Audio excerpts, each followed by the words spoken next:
What's going on, everybody? Welcome back to the YouTube video. My name is Whoopshoe, and in this video is my very first ever Marvel Snap video.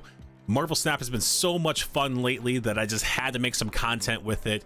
And in this video, we're going to be highlighting the new featured location, which is Lamentis 1, and one of my favorite cards in Marvel Snap, which is Death. Reason being, Lamentis plays into Death so well because it comes into the game and it destroys both decks. You draw 3 cards, it destroys both decks, and you pretty much play with the 6 or 7 cards that's in your hand. But it's so broken because each and every time the card is destroyed, Death's cost is reduced by 1. So it comes out into play. Lamentis comes out into play, destroys I think about 10 cards or so, which means you can absolutely play Death for free. A 0 cost 12 drop card is absolutely absurd, and everybody needs to be taking advantage of it. So in case you guys are wondering what I'm talking about, we're talking about this card right here, Death, which is pretty much good in every destroy deck that it has been built inside this game. I don't think you get her until late, until pool 2, or maybe even just the start of pool 3. I think it's just between that threshold right there, right when you're crossing from pool 2 to pool 3. I think you get her. It's like one of the last cards you get. But Death is a 9 energy card or 12 power, but if you read her ability, it costs 1 less for each card destroyed this game. So that applies to your enemy, that applies to yourself as well, and this is why it fits so well in a destroy deck. You guys can pretty much see on the board right here, so you know every single card I'm going to destroy is just going to reduce that cost even further and further and further. But when you play into Lamentis, the new featured location right here, literally you draw 3 cards and then you destroy the rest of the decks. I think it leaves 5 for your opponent and 5 for yourself. That's 10. That's going to negate Death's cost and drop her down to her 0. She's a 9 drop that drops her down to a 0. Sometimes I'm not too sure why, but I've seen her come in with like a 1 cost, but regardless of whatever it may be, still a 1 cost for turn 6 is absolutely ridiculous. And then on top of that, as you guys will see in the video when I show you guys an example, it's such a strong card when you only have like 6 cards inside your hand to play against your opponent. Now, like I said beforehand, it's going to come into this. If you don't get Lamentis, it's okay. Copy this deck. It's very good for pool 2. I'm just crossing. I just crossed into pool 3. I think my collection level is somewhere around 500 and almost 550 right here. So as you guys can see, I just crossed into pool 3. We just got Venom, and here's Death right here. Right when you cross to that 498 mark is where I picked up Death. Then we picked up Venom at 514. So I mean, we just got Venom. We just upgraded this deck just a tad bit, but this deck was literally one of my favorite decks to run in pool 2, and it was just so dominant. It barely got shut down by pretty much everybody I played against because of the fact that a lot of people in pool 2 were playing Zoo decks, and this is such a good combatant with Zoo decks because of the fact that Killmonger is inside this deck. He destroys all the 1-drop cards. Then we have somebody like Spider-Woman who comes out for a 5-drop on turn 5, and then she just -4s those spots where Khazar would buff them up. So it's pretty much like an 11-point swing. She comes out, -4s them, and then on top of that, she's a 5 for 7, which is very powerful. Turn 4, I typically like to play White Queen. White Queen is such a strong card in my personal opinion because it gives you that intel, and it also gives you a copy of that card that your opponent's going to play on turn 6. Sometimes maybe they don't have that 6-drop card. Sometimes it just gives you a really good card from their hand, but regardless, it still gives you that intel as to what they're trying to do, maybe what lane they're trying to take over and what lane they're going to try to take over late. So White Queen, such a strong card. I just got Black Cat. Not too sure if it plays too deep into this deck just yet, but I wanted to try her out, try to give her a home somewhere because I had an empty spot. We had Captain America in that 3-cost spot right there, and he did help out. He gives +3 to every single person that's on there with him, and typically that really helped out. So, you know, he would buff up a spot by about 6, maybe 5. But I want to try Black Cat out just to try to reduce that cost of Death right now. But at the same time, Black Cat is just kind of a 50-50 thing. I'm just trying. It's just like trial and error at this point in time. Deathlock in case I can't pull Carnage. Because of the fact that, you know, we still want to get Destruction for Bucky Barnes. Maybe I pull Carnage and Forge and Angel, but we don't pull necessarily we pull Bucky Barnes maybe late, maybe turn 4, and then Deathlock would still kind of help out with that destruction for Bucky Barnes, who turns into the Winter Soldier for a 2/6. So really, really solid deck. We have tons of destruction to knock down the cost of death overall, like I said beforehand. Venom, the new addition to this deck, absorbs the power of each card that's destroyed, so I can pop off with my early game ability. Like, let's say we get Nova for turn 1, we drop Nova on the board, then we get Bucky Barnes for turn 2. I like to drop Forge for turn 3, and sometimes even hold on for Carnage for turn 4 or Deathlock for turn 4, just because it's gonna get +1 from Nova. Bucky's gonna get that increase as well. Forge is gonna feed into Carnage, plus give him that +2. So I mean, Carnage is coming out onto the battlefield as a 4, and he's gonna destroy Carnage. So that's 2, 4, 6. That's +6. That's a 10-point swing right there, just for Carnage. I think 11 point actually, because of the buff from Nova. And then Angel is gonna fly out to the deck, drop on the battlefield. That's 12 points. Bucky flips over to 6 drop. So that's, you know, somewhere around 18 points or so that could potentially be had on about turn 4.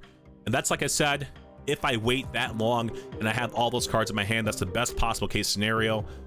Most of the time I'm playing White Queen on turn 4 though, just because of the fact that I like to get that intel, and I'll just pretty much drop Carnage on 2 cards rather than 3 cards. But then that's where Venom comes into play. I kind of just have him absorb Carnage. I have him absorb Bucky as well, and then that just turns, you know, that's 8 to 10 Carnage and that's 6 Bucky. You know, combine those 2 together plus that 1, and it's going to just buff up that zone with just 1 creature card. Now it's very, very risky because you can get counterattacked by something like an Armor if they see you're starting to feed into 1 lane and they know it's a destruction deck, with like a really smart player would do that. So they'll drop that there, or maybe they'll drop a Cosmo on you, or worst possible case scenario, they drop a Shang-Chi late game and take that lane away from you because you thought you had it won. That has happened to me a couple of times.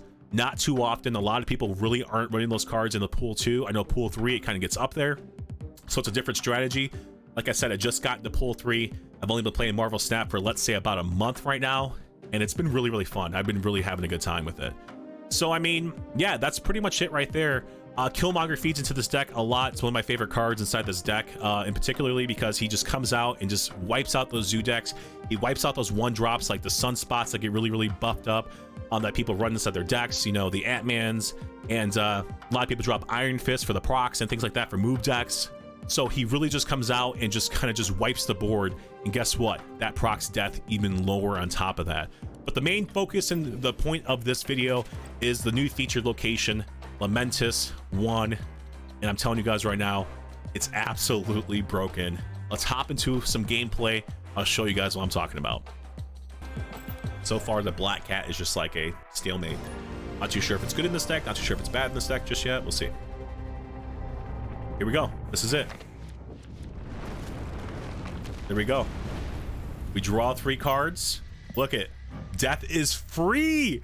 Death is free now. And on top of that, look, they only have 6 cards to play with. I only have 6 cards to play with as well. That's a guarantee win location right there.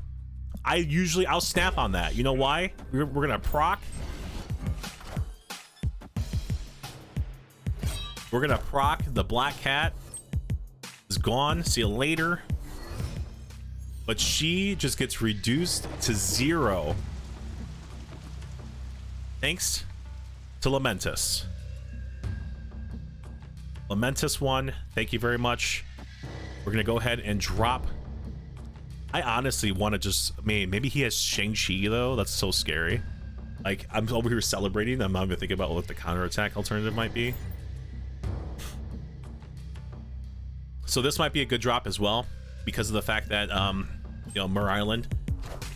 Well, that's a cool Nightcrawler. I've never seen that one before.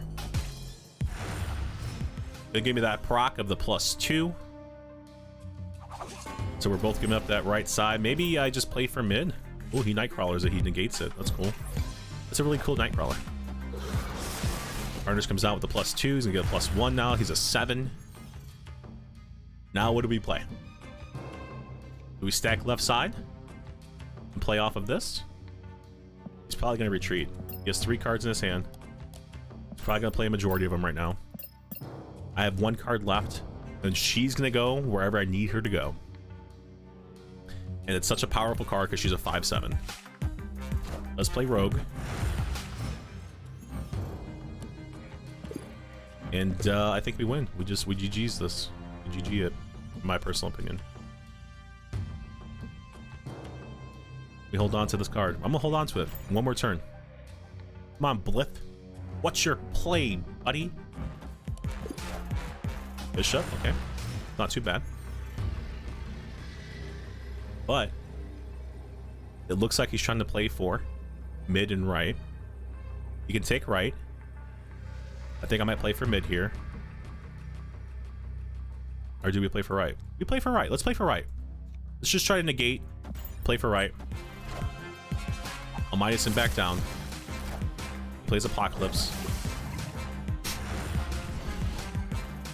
So it would have been a +7 for me. We would have tied on the mid. And I think we would have won regardless. So that's it right there. That is how this deck is supposed to work. You have such strong cards in your hand, and then automatically off of the rip, you get death in your hand. It's an automatic win because she just reduces the cost of everything. Everything on the field gets destroyed, or everything in your hand gets destroyed. You draw 3 cards right here. You draw 3 cards and then destroy both decks. Death gets procced down to 0. I've seen it as low as 1 sometimes as well, but I mean, theoretically it should be 0. And that is every single time. You need to take advantage of this. I'm telling you right now, you need to take advantage of this. Death is broken right now with this land, Lamentis 1. You guys need to be making this deck, not this deck in particular, or just make some sort of deck that has a variant of this, but make sure death is in here, because we all know how these lands are broken and how much you have to kind of play into it. Like I said beforehand, the rock, paper, scissors method. You have to play that guessing game with your opponent. After that, 9 times out of 10, you're gonna win because she's just way too powerful of a card, especially when she's in your starting hand. Hope you guys enjoyed the video. Thank you guys very, very much. This is my first ever Marvel Snap content that I'm putting out. So if you guys like it, please like the video, comment down below, hit that subscribe button, because I'm really, really having fun with some Marvel Snap. If you guys want to see some more content, some more ideas that I have and cook up, and if you guys want to help me out and maybe even drop some helpful hints down below in the comment section, just to better some of my decks, you know, because I'm not perfect by any means. You guys might have other cards, access to other cards I don't have just yet. So I'll be keeping my eyes on those. All right, guys. Peace out. Much love. Hope you guys have a great day.